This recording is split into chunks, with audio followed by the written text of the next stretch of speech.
hoje nós vamos ver aqui, ó. Trabalhar aqui, ó. Contrato de transferência de tecnologia, know-how, né? Factoring e contrato de vesting, na verdade, é cláusula vesting que tem nos contratos. Tá muito na moda, principalmente o vesting aqui, ó. Como é que tá na moda? É muito utilizado, né? No direito acontece algumas situações em que começa a utilizar muito de alguns certos contratos. De vesting é muito utilizado, assim como Factory já foi muito utilizado. Hoje nem tanto mais, né? Hoje Factory não é uma atividade tão quanto foi tão. Eu acho que ela não é tão uma vultosa assim, você pode fazer uma atividade tão vultosa quanto foi no passado. Eu tenho essa impressão. Posso estar completamente enganado, mas tenho essa impressão. E com contrato de transferência de tecnologia, né, nós teremos aí só uma continuidade, inclusive, do que estávamos trabalhando um pouquinho lá, quando trabalhamos aqui ó, com franquia, o franchising empresarial. Tá? Então, vamos lá rapidinho, ó, vou começar por esse daqui, ó, Factory, contrato de faturização. Tá? E eu explico o porquê de começar com ele. Primeiro que ele tem tudo a ver com os nossos títulos de crédito, claro. Né? E também ele, nós vamos fazer uma diferença entre um contrato bancário que tivemos a oportunidade de trabalhar, que foi o contrato de desconto bancário. Né? Então, vamos lá. Olha só relembrar rapidamente aqui, contrato de desconto, é rapidinho mesmo, né? Só para a gente lembrar, ó, determinada atividade econômica, vamos aqui, ó, determinada atividade econômica, né? Sendo realizada, lembra lá? Vou colocar aqui uma CA, Sociedade Anônima por Excelência, sempre empresária, né? Essa sociedade anônima tem lá um título, vou colocar aqui a duplicata, que é o nosso título brasileiro, né? E ela, de posse desse título, tem aqui o devedor, não é isso? Ela procura uma instituição financeira, lembra lá do desconto?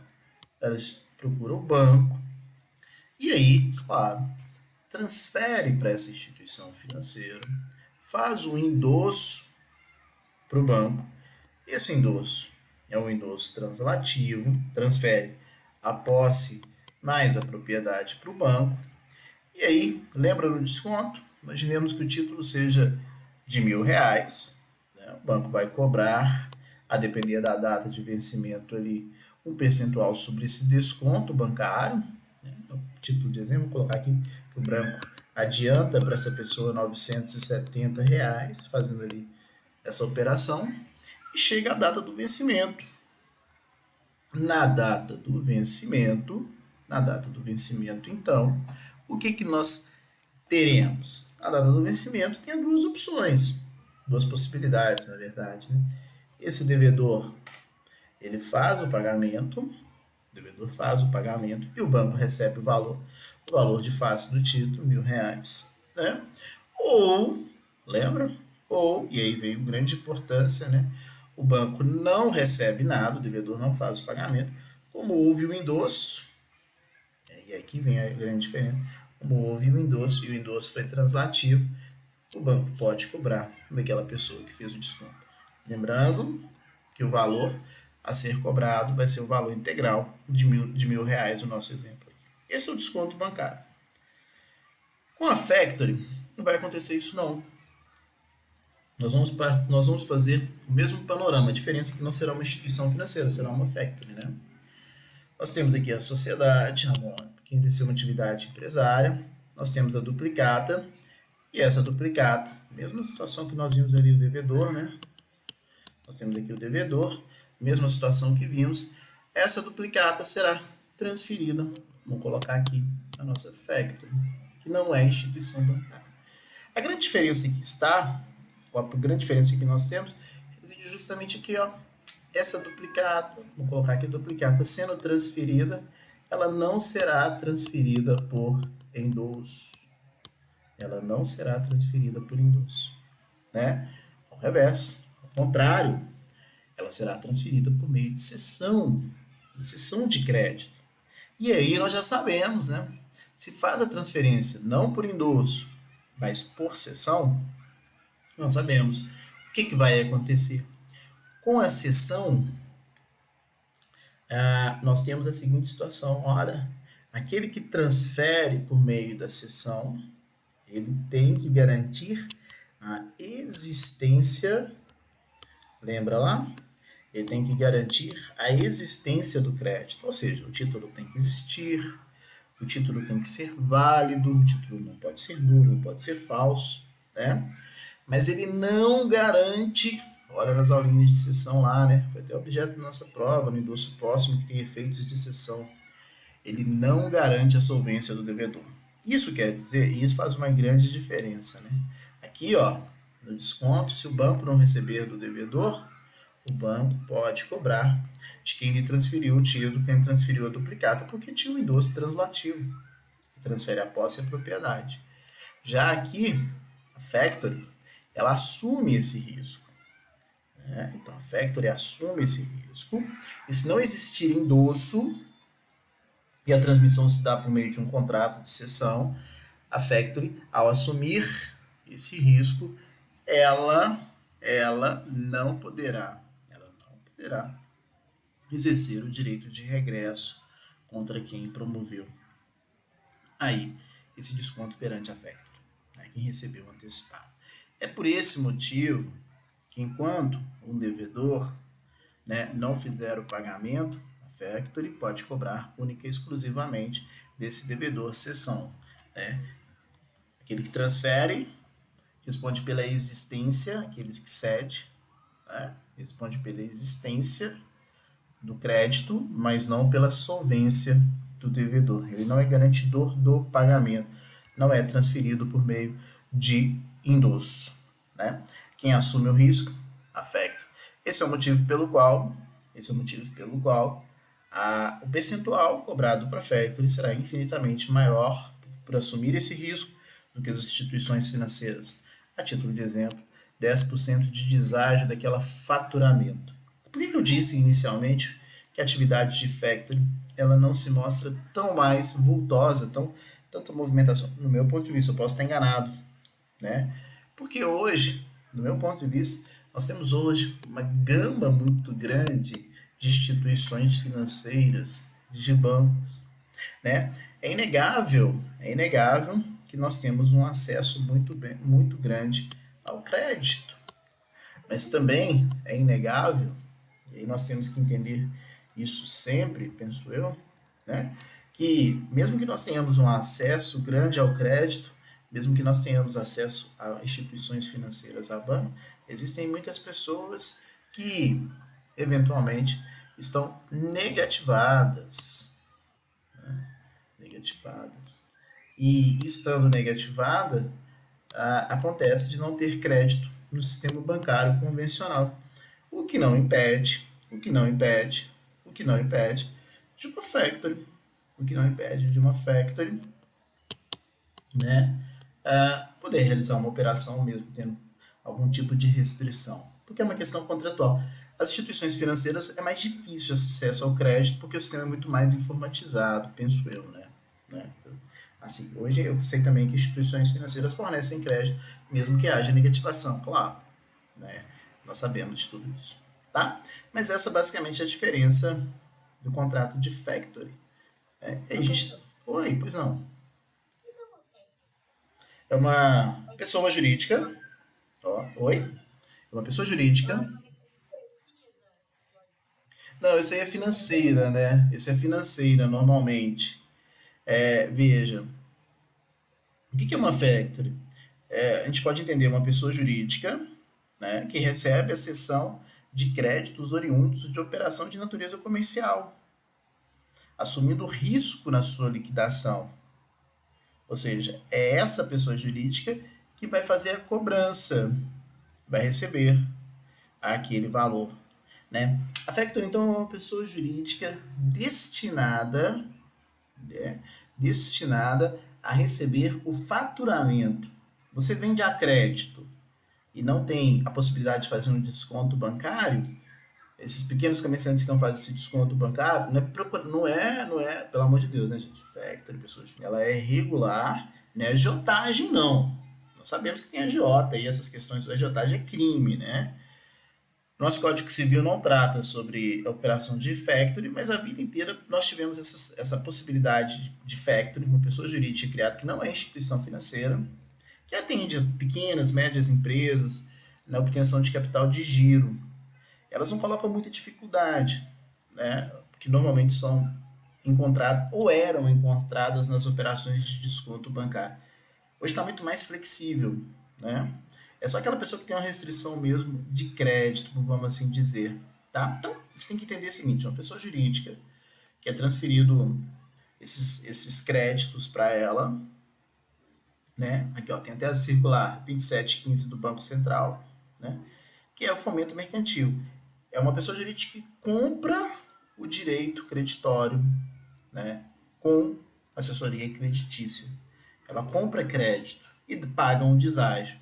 Por exemplo, ela recebe lá R$ 1.000 por mês. R$ 1.000, o título, a cada 30 dias cobra, o título vale R$ 1.000, mas cobra-se da 30 dias. Ela vai fazer a conta dela lá e, por exemplo, paga à vista para a pessoa R$ 900 naquele crédito e assume essa responsabilidade. Entendeu? Ok?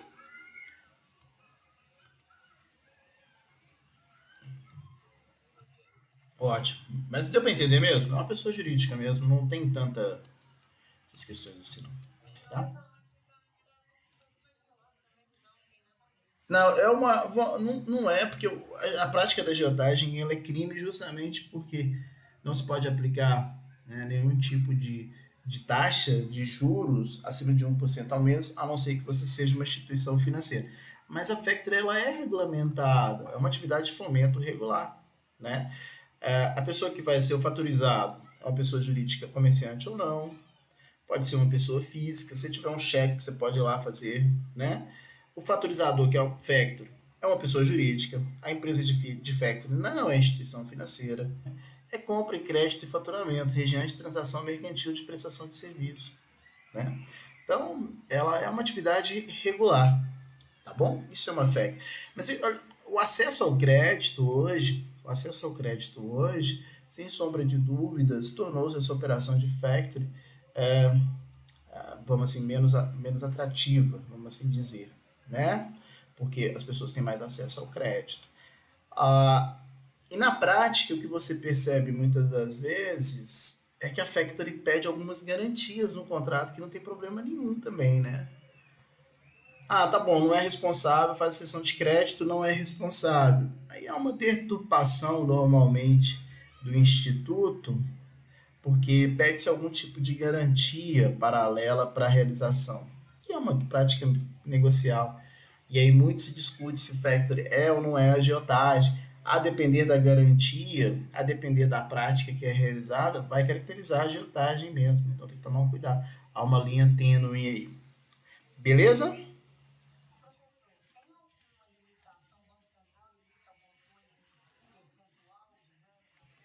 Não, não. Aí é atividade econômica normal, o céu é o limite, né? Ok? Vamos passar para outra rapidinho, ó. Contrato de transferência de tecnologia, o chamado contrato de know-how. Só para que nós possamos aqui então, efetivamente, vamos colocar assim, ó, exemplificar. Há pouco tempo o Brasil, eu vou dar só um exemplo, eu não sei se foi um contrato de transferência de tecnologia, mas é só para a gente entender essa ideia de transferência de tecnologia, tá? Para poder saber se o contrato foi de tecnologia, eu teria que ter acesso ao próprio contrato mesmo, e aí fica um pouco mais difícil. Vamos entender aqui um pouquinho. Imagina, o Brasil há pouco tempo, acho que foi o governo Dilma, eu sei que foi entregue há pouco agora, o primeiro caça foi entregue, mas eu acho que lá no governo Dilma, o Brasil adquiriu alguns caças da Suíça ou Suécia, eu não sei. A gente pode até pesquisar isso direito, mas o Brasil adquiriu alguns caças, né? Nesse aspecto, por que ele fez essa aquisição? Porque ele não tinha, ou ele não quis ter o trabalho para desenvolvimento da tecnologia. Ele não comprou única e exclusivamente nesse modelo de contrato realizado, pelo menos isso que foi noticiado, ele não comprou única e exclusivamente o avião. Além de comprar o avião, vem também um pacote de tecnologia, ou seja, a informação desse know-how, né? que é o como fazer. Vem toda essa transmissão de tecnologia para que o governo brasileiro possa, se assim o desejar, produzir os seus próprios aviões, o caça. Né? Estou dando esse exemplo só para a gente entender. E o contrato de tecnologia, esse know-how, é justamente para isso, né? Veja, essa tecnologia, esse know-how, nós estamos diante de um bem imaterial, patrimonial, né? Aqueles bens que são suscetíveis de avaliação econômicas, mas que não são materiais, né? Eles são imateriais. Pode ser um processo de como produzir um determinado bem que tem valor no mercado, tá? E esse contrato de know-how é aquele contrato em que o detentor dos conhecimentos transfere a outra parte, o governo lá suíço, Suécia, não sei, transferiu para o Brasil em definitivo ou temporariamente, pode ser definitivo ou temporariamente, mediante a remuneração denominadas royalties, né? E aí, eu disse que em complemento a que nós trabalhamos com franquia, justamente porque lá na franquia também aparece esse know-how, como fazer. Imagina quem tem lá uma franquia do McDonald's.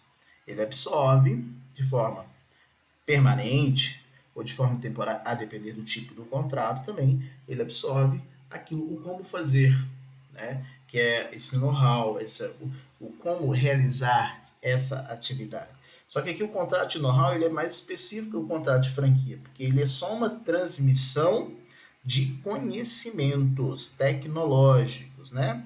E aí, esse contrato, ele tem que ficar averbado lá deve ser averbado, registrado perante o INPI, Instituto Nacional de Propriedade Industrial, não é intelectual, né? Tem um errinho aqui, ó, mas depois a gente troca isso aí.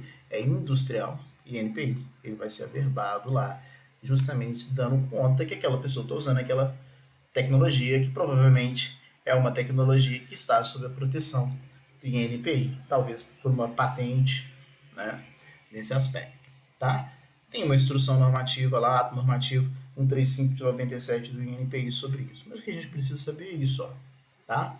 É a transferência de uma tecnologia por meio de contrato. E aí as cláusulas contratuais, e isso serve para todos os contratos que nós estamos trabalhando esse semestre, que é o seguinte, as cláusulas contratuais, aquela parte geral dos nossos contratos, vamos lá, só rapidinho, né? É claro que isso aqui são questões mais específicas que são introduzidas dentro de todos os contratos e têm as suas peculiaridades. Mas nós nunca podemos nos esquecer dos elementos próprios do ato e do negócio jurídico, que está lá no artigo 104 do nosso Código Civil, né? Que vocês aprenderam que no negócio jurídico, né? Ele requer agente sempre, para a validade dele, tem que sempre ter, né? Agente capaz, mas vou além disso aqui, né? O agente tem que ser capaz e legitimado, o objeto tem que ser lícito, possível, determinado ou determinado, a prova tem que ser prescrita e não defesa em lei, né? Então nós temos que respeitar aqui a validade do negócio jurídico, mas isso aqui ficou lá para a parte geral que nós já tivemos a oportunidade de ver. Estou dizendo isso porque quando nós trabalhamos com esses contratos, nós temos que entender que são cláusulas contratuais, né? E ali também, né, é claro que a manifestação de vontade tem que ser livre de boa fé. A manifestação de vontade tem que ser livre e de boa fé, tá? É só por... E quando nós falamos de transferência de tecnologia, o que nós temos? Ó, essa transferência pode ser pura, pode ser conjugada. Pura é só quando vai o modus operandi, né? Aquela forma de realizar. Conjugada ainda envolve fornecimento de outros elementos, como fornecimento de obras, materiais, direito de licenciamento, direito de exploração, direito de cooperação. E lembrando que essa transferência pode ser temporária ou pode ser permanente. Tá? Como que nós temos aqui, o que é considerado pela jurisprudência lá do INPI quando ele vai julgar algumas questões relativas à tecnologia? O que é transferência de know-how ou transferência de tecnologia? É a transferência de uma tecnologia que não tem no país, que não é pública, notória, né, que não tem acesso. que importe um aumento de capacidade da produção, né? Que haja responsabilidade supridora pela tecnologia, que a tecnologia realmente fez valer absorção ou autonomia, e que o bem seja transmitido, seja de natureza imaterial, não é compra de um bem, é imaterial, tá? Qual que esse contrato de transferência de tecnologia também tem um ponto aqui que eu queria trabalhar com vocês, que é o seguinte, ó, ele sempre é claro que ele tem que ser um contrato, né? Ele é um contrato atípico, é definido em lei, é puro, não resulta de função de outros contratos, é consensual, considera celebrado pela convenção, é oneroso, mas nada impede que seja uma transferência gratuita. Ele pode ser oneroso, mas pode ser gratuito. Bilateral, as partes têm direitos e obrigações. É intuito persona. Isso aqui é importante, ó. Os contratantes são definidos e específicos. Isso é importante dizer que, a partir do momento em que se há uma mudança daquelas partes contratuais, o contrato ele vai ser resolvido, né? Outra situação importante também, ele é confidencial. É claro, se há uma transmissão de tecnologia, né, nós temos aí que esse cedente, aquele que está transferindo aquela tecnologia, quem transfere esse conhecimento, além de dar assistência técnica, ele tem que guardar segredo também, né? Tem que ter. Não pode revelar. Imagina, alguém paga por acesso àquela tecnologia. É uma questão até óbvia, né? Mas ele tem que ser confidencial, tá? E aquele que recebe vai pagar sempre os royalties, né?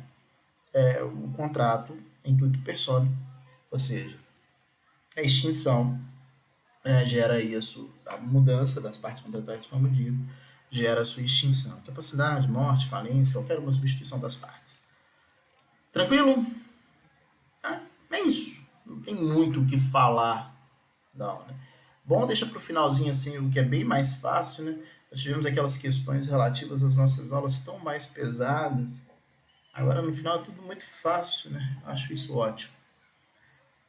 Passando aqui para outra, né, questão nossa, temos um contrato de vesting, também em cláusulas contratuais de vesting. E aí, só explicar rapidinho aqui para vocês essa questão do vesting, tão utilizadas nas nossas startups, né? E aí vocês vão entender bem essa questão do contrato de vesting, tá? Veja, vai ser difícil aqui, mas eu vou tentar. Imaginemos que, eu preciso de muita imaginação, e eu sei que vocês têm que aturar ao longo de todo o semestre essas ideias, esses desenhos maravilhosos meus, né? Então veja, nós temos uma lâmpada, até que eu ficou muito ruim não, tá bonitinho. Nós temos uma lâmpada aqui representando uma ideia.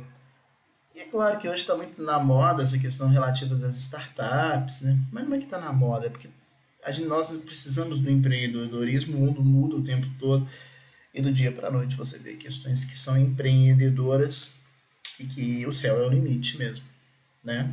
Só que dessa grande ideia, é inegável que se precisa de um patrocínio para o desenvolvimento dessa ideia. Tem que investir, senão essa ideia vai ficar no papel, né? Então, é fundamental que se tenha investimento, tá? E não raramente se consegue um investidor, um investidor anjo, alguém que vai efetivamente, né, se a ideia for muito boa, claro, você pode encontrar alguém que vai ali financiar, vai patrocinar aquela sua ideia, e lógico, com ganho futuro também, porque afinal de contas nem relógio trabalha de graça, não. Mas fato é que pode existir uma ideia e não se ter um valor vultoso, né, para que se possa investir naquela ideia. Então, não raramente faz esse contrato de vesting e que funciona mais ou menos assim. Ó, só para vocês terem uma ideia. Peguemos aqui, por exemplo, eu desenhei aqui no lugar aqui, já estava tudo escrito. Foi boa não? E demorei para fazer minha lâmpadazinha aqui, ó. Não tem problema não. Mas a ideia já ficou aí, já está ó. Vamos lá. Vejam só. Imaginemos que tem aqui um contrato de vesting, vamos explicar a ideia dele. Lembra lá da nossa sociedade anônima, que nós tivemos oportunidade de estudar em períodos anteriores? A sociedade anônima, ela, né, é criada por no mínimo 2 acionistas, e aí esses acionistas, esses acionistas, ficou meio tortinho, tá? Esses acionistas, eles vão, né, os acionistas aqui, ó, eles vão integralizar as ações. O que são ações mesmo? Títulos emitidos pela companhia, pela sociedade, que conferem ao seu proprietário o direito de ser sócio acionista. Quantos que nós precisamos, no mínimo? 2. Não é isso? Né? A partir do momento que você cria uma sociedade anônima e integralizou todas as ações, tá? Essas 2 sócios integralizaram todas essas ações, né? 100% do capital está integralizado, a sociedade existe. O que foi criada aquela sociedade? Aquela sociedade, né, ela foi criada para o desenvolvimento de uma ideia. Para o desenvolvimento aqui, ó, da nossa ideia. Para o desenvolvimento de uma ideia. Tá? Nesse aspecto, essa sociedade que já tem os sócios, pode ser que esses sócios tenham o desenvolvimento dessa ideia, mas como dito, não criaram uma sociedade anônima, né? Mas não tem dinheiro suficiente para colocar essa ideia em prática. Porque, afinal de contas, para que essa sociedade anônima possa existir, há a necessidade, para que essa ideia possa se implementar, há, sem sombra de dúvidas, a necessidade de que nós tenhamos lá administradores daquela atividade econômica, né? E mais que isso, quem vai realizar os serviços, quem vai, né, efetivamente colocar aquela ideia para funcionar, tá? A partir desse momento em que você precisa, lembre-se, vai precisar de alguém para desenvolver aquela ideia para o negócio tornar-se atraente. A sociedade anônima já existe, nasceu a partir de uma ideia, mas ela pode ainda não ser rentável, ela não se mantém, o sócio não tem muito dinheiro, mas tem a sociedade anônima e tem uma ideia. Imaginemos que aquela ideia seja uma ideia que vai gerar muitos frutos posteriormente. E aí, o que pode acontecer?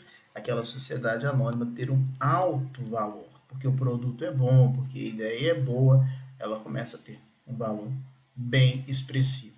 Quem está ganhando com isso? Esses 2 sócios, por enquanto, que criaram.